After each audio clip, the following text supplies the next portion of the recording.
Hindi naman kinasama. Sa'yo nang galing yan. Hindi, ano ba? Kasi parang, di ba sinasabi nila, meron kayong yung lovey-dovey stage and then may our stage. Parang nandun pa rin naman kami sa lovey-dovey stage. Hindi naman nagbago. Kaya parang, kaya ako sabi, honeymoon stage pa rin.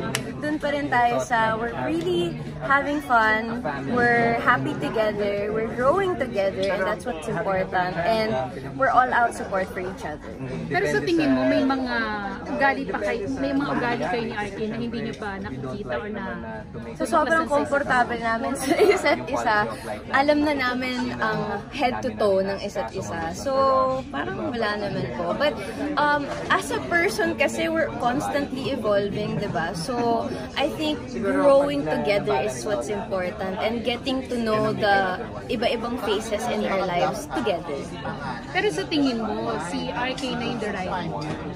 I wouldn't be in this relationship if I don't think that. Parang, I'm not gonna waste his time and I'm not gonna waste my time. So, yeah, pero again, no rush, no pressure. Hindi nyo na pag-uusapan na let's try to live in together kasi yan naman ang uso ngayon.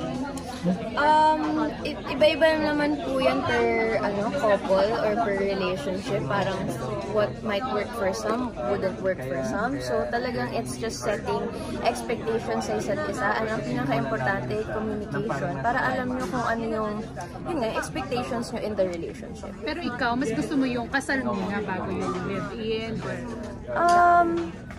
Wala pa kasi kami sa ganun. Kaya sobrang, ang priority namin ngayon talaga is work and our career. So kung ano yung makakabuti sa mga careers namin, yun muna talaga ang priority. Matagal ba? Kasi the last time nakusap namin sa RK, parang nagbibilang na lang siya ng years. Ay, ganun ba? Sure na rin naman siya, sinabi naman.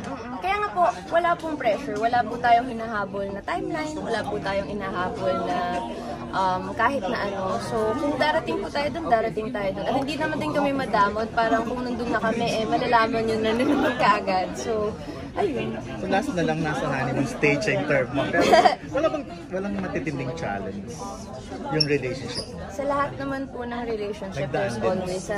Parang sobrang smooth and tahimik eh.